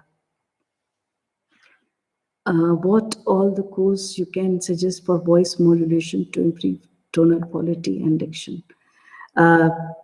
इसके लिए सबसे अच्छा ये है कि आप नेशनल स्कूल ऑफ ड्रामा में आए तो हम आपको बहुत कुछ सिखा सकेंगे। लेकिन बहुत सारे नाट्य प्रशिक्षण संस्थान हैं जहाँ पर वॉइस की ट्रेनिंग दी जाती है और आप वहाँ पर अपनी वॉइस पर काम कर सकते हैं। लेकिन सबसे ज़्यादा ज़रूरी ये होता है कि क्लास में जब कुछ सिखाया जाए तो आप उन एक्सरसाइजेस को बार बार करें। ये अद्भुत काया पलट करने वाली एक बहुत धीमी प्रक्रिया होती है। क्या होता है कि जब हम वॉइस एक्सरसाइजेस करते हैं तो कोई चमत्कार नहीं होता है, कोई बहुत जल्दी उसका रिजल्ट नहीं मिलता है, तब आपको बहुत तकलीफ होने लगती है। हाँ, मैं आपको एक एक्सरसाइज बता सकती हूँ कि आप अपनी सांस को साध कर कितनी देर तक बोल सकते हैं। आप एक गहरी सांस अंदर भरिए और फिर आप स्टॉप वॉच लीजिए और आप उसको सिर्फ कहते हुए बाहर निकालते जाइए और देखिए कि कितने सेकंड्स तक आप बोल सकते हैं। यानी कि आप अपनी सांस को शब्दों में तब्दील कर रहे हैं और उसको एक बहुत सधे हुए स्वर में, एक ही सुर पर सधे हुए स्वर में बाहर निकालते जा रहे हैं। एक्टर दूसरी भाषा के किरदार निभाने के लिए संभाषण को कैसे बेहतर कर पाएगा? एक बंगाली एक्टर हबीब तमीर की छत्तीसगढ़ी बोल कैसे बेहतर समझेगा? देखिए, इसके लिए मैंने आपको कहा कि हर भाषा की भी अपनी एक रिदम होती है। जैसे तो छत्तीसगढ़ी भाषा की क्या रिदम है? तोला हम काथन, अब मुझे भी बहुत अच्छे से नहीं मालूम है उसकी क्या रिदम है, मगर आपको अपने वावल्स ठीक करने पड़ेंगे क्योंकि भाषा की रिदम या उसके स्वरों उसमें जो शब्द होते हैं उसमें किस तरह से व्यंजन और स्वरों का इस्तेमाल होता है उससे बनता है। अगर जैसे हम पंजाबी बोलते हैं तो हम कहते हैं ओ इथे आ, तो हम उसकी रिदम में अरे र र र र र ओ इथे आ, ओ बैठ जा, ओ ठंडे रख। तो आप बोलते समय बार बार बार बार झटके लेते हैं। अब इसी बात को आप बंगाली में ए खाने आओ, ए खाने बसो, ए बसो ना, केनो बसो ना। तो इस तरीके से आप उस भाषा की रिदम को पकड़ते हैं। Ma'am, how to manage voice while crying? रोते वक्त शब्दों को कैसे संभाला जाए? ये एक आपने बहुत इम्पोर्टेंट बात पूछी है क्योंकि रोते समय क्या होता है कि हम उन शब्दों को अमेच्योर थिएटर में ऐसा बहुत होता है कि जैसे ही कोई लड़की मंच पर आती है और वो रोना शुरू करती है तो लोग बिल्कुल द्रवित हो जाते हैं और बहुत जोर से तालियां बजाते हैं। पर असल में कई बार क्या होता है कि हमें समझ ही नहीं आता कि वो क्या कह रही है, उसके शब्द क्या है। तो इसका मतलब है एक्टर का काम बहुत मुश्किल होता है। उसको रोना भी होता है, इमोशन भी लाना होता है और साथ ही साथ उस शब्द का डिक्शन जो है, उस शब्द की जो ध्वनि है, उस शब्द का जो एक चित्र है उसको भी बोलते जाना होता है। यानी कि उसका एक डुअल कॉन्शियसनेस होती है उसमें कि वो उस इमोशन में बह भी रहा होता है, लेकिन वो इस बात से भी सतर्क होता है कि ये शब्द ठीक से लोगों तक सुनाई देना चाहिए। How to work on speeches when you are working in a language that is unfamiliar to you.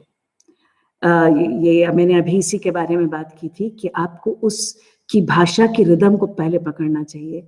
आपको ये देखना चाहिए कि उस भाषा में किस तरीके से स्वरों का इस्तेमाल होता है क्योंकि हर भाषा के स्वर अलग होते हैं, उनकी अपनी एक रिदम होती है और आपको बहुत बहुत बार उन संभाषण को कहना पड़ेगा ताकि वो आपकी अपनी भाषा बन जाए क्योंकि एक अजनबी भाषा में भावाभिव्यक्ति करना बहुत मुश्किल होता है।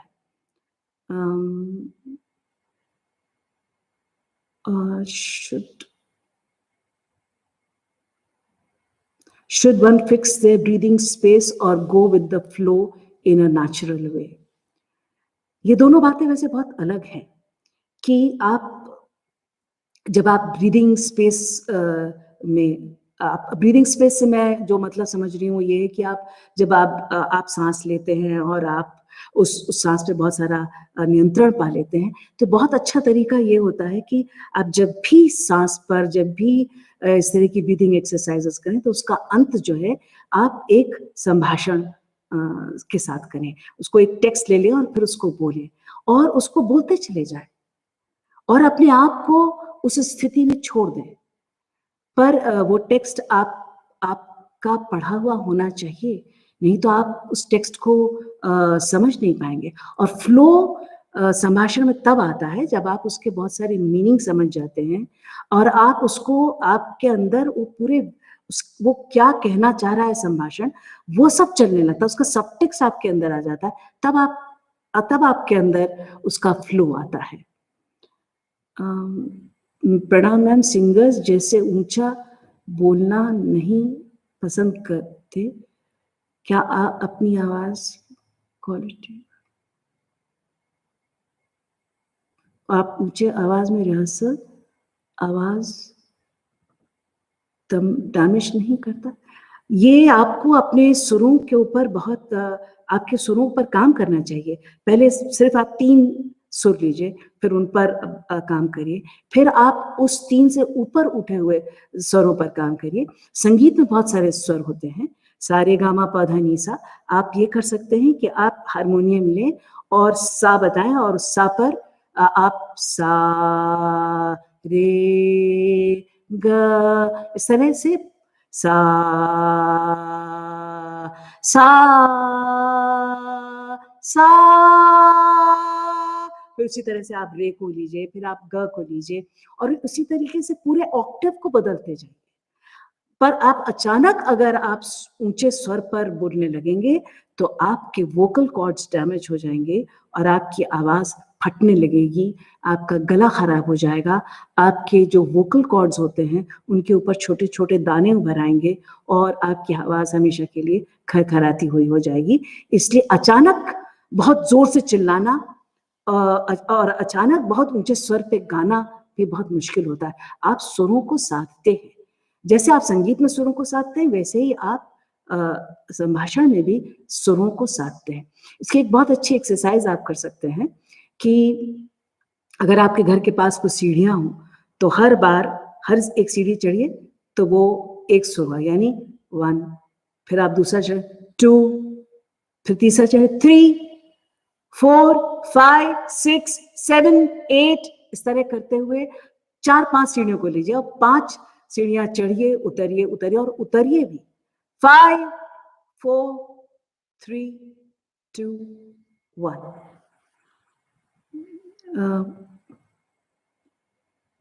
मैम, कई बार हम किसी लाइन्स या स्क्रिप्ट याद करते हैं और उसे उस तरह भूल नहीं पाते जैसे हम नेचुरली बोलते हैं और हम ज़्यादा लाइन्स पर फोकस करते हैं, उस चक्कर में गलती करते हैं, तो आप इसे बताइए।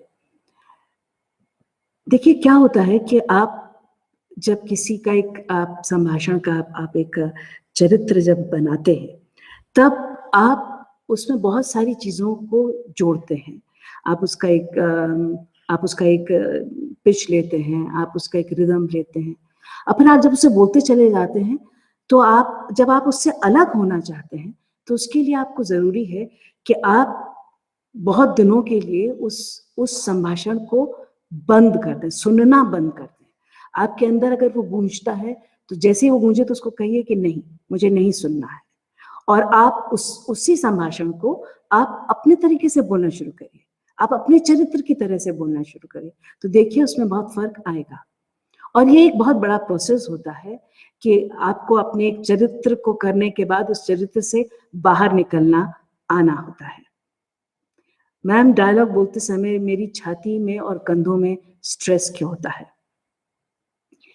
देखिए, डायलॉग जब आप बोलते हैं तो आप ये बहुत ज़रूरी है, मैंने अभी आपसे बात की कि आपको एक फिजिकल वार्म अप करना चाहिए जो कि आपको रिलैक्स करता है। एक अच्छी आवाज़ के लिए बहुत ज़रूरी होता है कि आपका बदन रिलैक्स हो, आपके कंधों में, आपके जबड़ों में, आपकी छाती में स्ट्रेस बिल्कुल भी ना हो। आप कंधों की बहुत सारी एक्सरसाइज कर सकते हैं, आप कंधों को धीरे धीरे घुमा सकते हैं, उसको हम फिजिकल वार्म अप्स भी कहते हैं। और अगर आप छाती में स्ट्रेस लाते हैं तो इसका मतलब आप अपनी आवाज़ को बाहर निकलने नहीं देते हैं, आप उसको खींच लेते हैं, आप उसको अपनी छाती में ही रोक लेते हैं। उसको बिल्कुल खुले ढंग से खड़े होकर उन सारे शब्दों को बाहर फेंकिए। अब अपने डायलॉग्स को बाहर फेंकिए कि हाँ यही है वो हॉल, लगता है हाँ यही है वो हॉल। आप खींचते हैं। आप एक बार इसको इस तरह से करके देखिए कि आप उसको खुले ढंग से बोलिए, फिर आप उसको भींच के बोलिए, तब आपको पता चलेगा कि स्ट्रेस और रिलैक्सेशन में क्या फर्क है। तो आप इस तरीके से उस स्ट्रेस को हटा सकेंगे। What do you think about Marlon Brando method? देखिए, ये किसी भी अभिनेता के बारे में कोई भी टिप्पणी करना या उसके बारे में कहना, ये वक्त उसके लिए उपयुक्त नहीं है। पर मार्लन ब्रांडो ने जब गॉडफादर किया था तो रेजोनेटर्स का इस्तेमाल करते हुए उन्होंने अपने मुंह की आवाज, अपने मुंह को भी अलग ढंग से इस्तेमाल, अपने जीभ और अपने होठों और अपने जबड़े को नीचे कर लिया था। तो आवाज जो होती है वो जो बनती है तो रेजोनेटर्स से अनुनादित तो होती ही है, लेकिन वो मुंह में आकर भी स्वर और व्यंजन बनते हैं। अगर आप पान चबाते हुए बोलेंगे तो बिल्कुल अलग बोलेंगे। अगर आप अपने मुंह में सिगरेट रखेंगे और फिर बोलेंगे तो बिल्कुल अलग बोलेंगे। अगर आपका होंठ टेढ़ा है तो आप किसी कारण से किसी शारीरिक कमजोरी की वजह से आपका होंठ टेढ़ा हो गया है मान लीजिए, तो आपकी भावाभिव्यक्ति में बहुत फर्क आ जाएगा। आप कैसे बात करेंगे, आपके होंठ बिल्कुल अलग, क्योंकि वो होंठ जो है पूरा काम नहीं कर पाएंगे। तो मार्लन ब्रांडो ने एक आवाज बनाई जिसमें एक रेजोनेटर था और उसको बाहर निकालने के लिए उन्होंने अपने माउथ को बनाया। इसका बहुत अच्छा एग्जाम्पल हम इसको समझ सकते हैं एक सीटी से। जैसे सीटियां बहुत अलग अलग होती हैं। जब हम सीटी में फूंक मारते हैं तो वो बहुत तेजी से हवा उसके अंदर जाती है और जो उसके अंदर एक छोटा छेद बना होता है वो उससे बाहर निकलती है। मतलब जब आप अपनी सांस को जब आप रेजोनेटर से गुंजाते हुए बाहर ले जाते हैं तो वो जो सीटी में एक छोटा सा कंकड़ होता है वो होता है आपकी ब्रेथ, और वो जब जाकर उस छेद से टकराती है तब एक अजीब सी आवाज निकलती है और उस छेद के कारण जितना बड़ा छेद होगा उतनी ही आवाज बदलती जाएगी। तो इसलिए मार्लन ब्रांडो ने अपने चेहरे को एक अलग ढंग से बनाया ताकि उनकी आवाज बहुत अलग ढंग से बाहर निकले। एक अभिनेता के लिए सांस की कौन कौन सी एक्सरसाइजेस सजेस्ट करती हैं? मैंने अभी इसके बारे में बात की है, तो उस एक्सरसाइज को आप करके देखिए।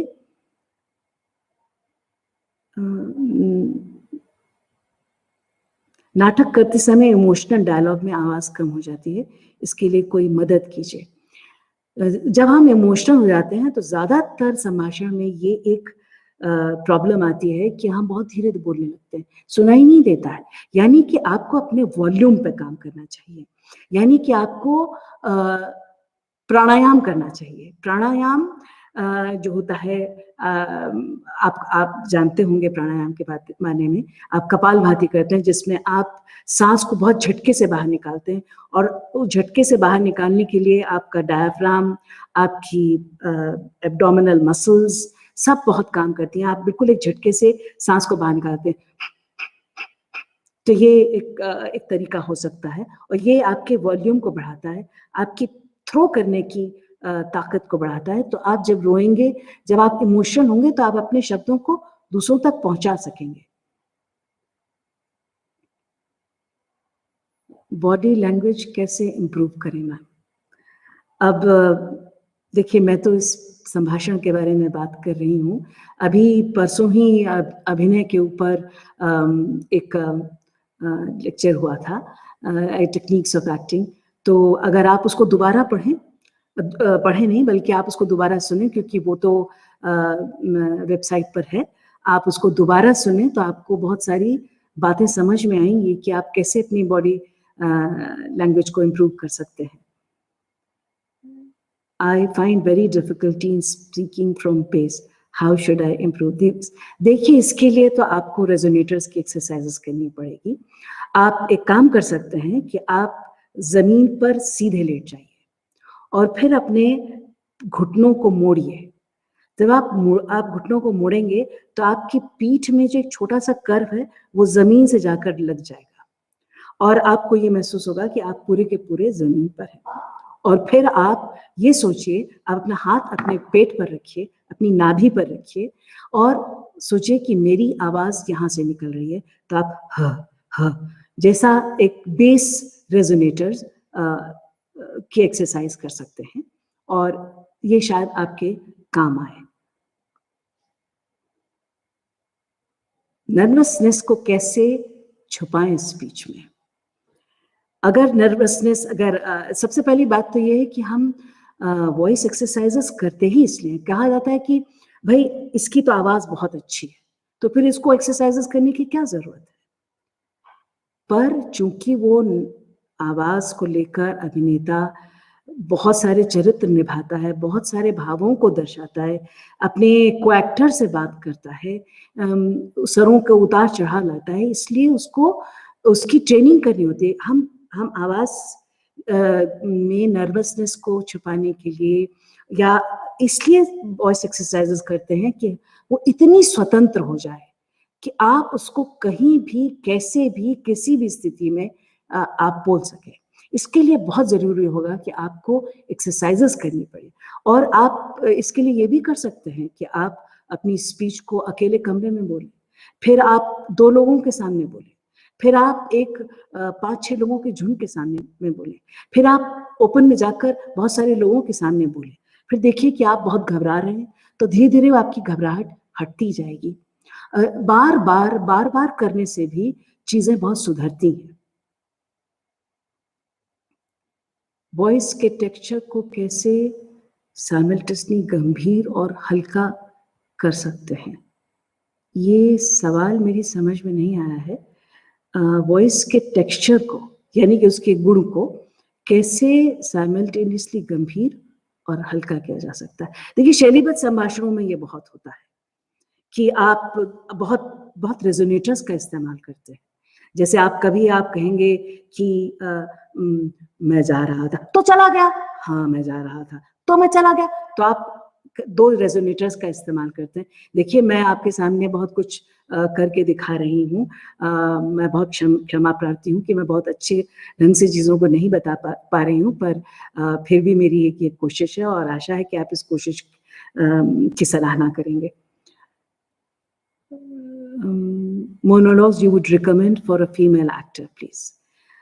देखिए, फीमेल एक्टर के लिए बहुत अच्छे नाटक हैं, जैसे ब्रेख्त के कुछ नाटक हैं, मदर करेज है, 3 पेनी ओपेरा है, द चॉक सर्कल है, शांतता कोर्ट चालू आहे है यानी खामोश अदालत जारी है, उसमें बेड़ारे की स्पीच है, सावित्री की स्पीच है आधे अधूरे में, उस सावित्री की स्पीच है, बिन्नी की बहुत सारी स्पीचेस हैं, किन्नी की भी बहुत सारी स्पीचेस हैं।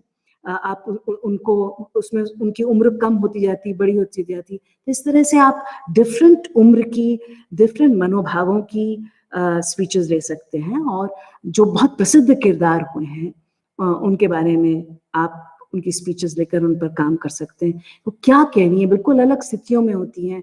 एंटिगनी जो है वो बिल्कुल अलग ढंग से बात करेगी, क्लियोपैट्रा बिल्कुल अलग ढंग से बात करेगी और जूलियट बहुत छोटी उम्र की का किरदार है, वो किस तरीके से बात करेगा। तो इस तरह से हम फीमेल एक्टर्स जो होती हैं वो मोनोलॉग्स पे काम कर सकती हैं। नेजल साउंड कैसे खत्म करें? देखिए, इसके लिए आपको रेजोनेटर्स की एक्सरसाइज करनी पड़ेगी और इसके लिए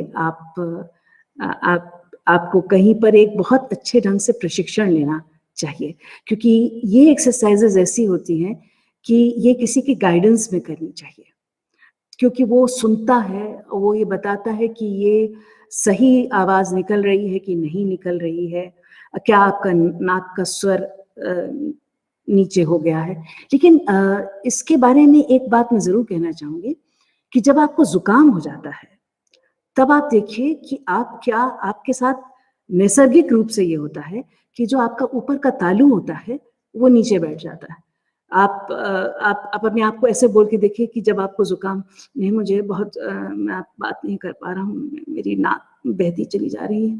आपने अपने तालू को कड़ा नहीं किया, लेकिन आप जैसे ही कड़ा करते हैं तो आपकी जो ध्वनि पैदा हो रही होती है वो नीचे जाती है, और जब वो नीचे जाती है तो नेज़ल रेज़ोनेटर खत्म हो जाता है।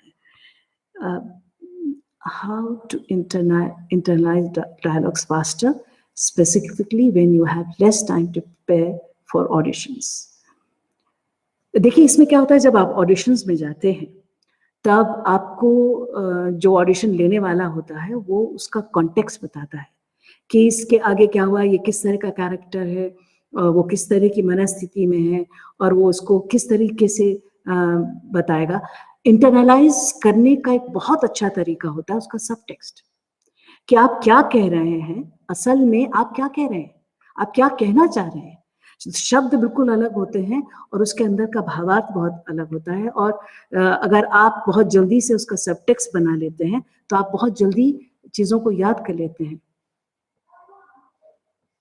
सोलो परफॉर्मेंस में सामने कोई नहीं होता रिएक्ट करने के लिए, ऐसा तो नहीं होता। सो स्पीच प्लेन साउंड करता है, एनी सॉल्यूशन। सोलो परफॉर्मेंस तो वैसे आप शायद सोलो परफॉर्मेंस की तैयारी के बारे में बात कर रहे हैं कि उसको सुनने के लिए कोई नहीं होता है। जैसे सोलो परफॉर्मेंस में आप मान लीजिए 5 किरदार कर रहे हैं, तो आप उन सब का अलग-अलग पिच है, उन सबकी अलग-अलग रिदम है। तो आप एक काम करिए कि आप पहले एक किरदार का डायलॉग बोलिए, फिर दूसरे किरदार का डायलॉग बोलिए, फिर तीसरे किरदार का डायलॉग बोलिए, और फिर 5वें किरदार का डायलॉग बोलिए। तो आप देखेंगे कि आप अपने आप को बिल्कुल जल्दी-जल्दी बदल रहे हैं। तो पहले आप उसको सुनते हैं कि इस तरीके से इस किरदार ने बोला, फिर आप दूसरे को सुनते हैं कि ये इस पिच और इस गति के साथ, इस भाव के साथ दूसरे किरदार ने ये बात की, तीसरे किरदार ने इस तरह से बात की। तो आप खुद सुनने लगते हैं, आप उनमें डिफरेंस पाने लगते हैं। तो इस तरीके से आप सोलो प्रिपेयर करते हैं, और सोलो प्रिपेयर करना एक बहुत मुश्किल काम होता है। आजकल बहुत सारे लोग सोलोज प्रिपेयर कर रहे हैं, एक बहुत अच्छी बात है, चुनौती भरा काम है कि आप सोलो को तैयार करते हैं, मगर उसके लिए आपके पास संभाषण का, आपके पास आपकी आवाज़ का, आपके पास आपकी आंगिक अभिनय का बहुत अच्छा अनुभव होना चाहिए। मैम, डायलॉग के बीच में पॉज का क्या महत्व है?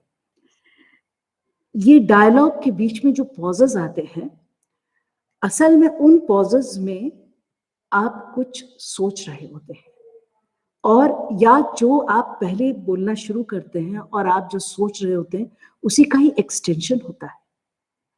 आप उस बात को कहने के लिए ताकत जुटा रहे होते हैं, या तो चरित्र ऐसा कर रहा होता है, या आप वो पॉजेस जो होते हैं वो आपके विचार से भरे हुए होते हैं। एक बहुत ही दिलचस्प बात है कि जब कोई बोल रहा हो और आपके पास कुछ भी बोलने के लिए ना हो, तब आप क्या करेंगे?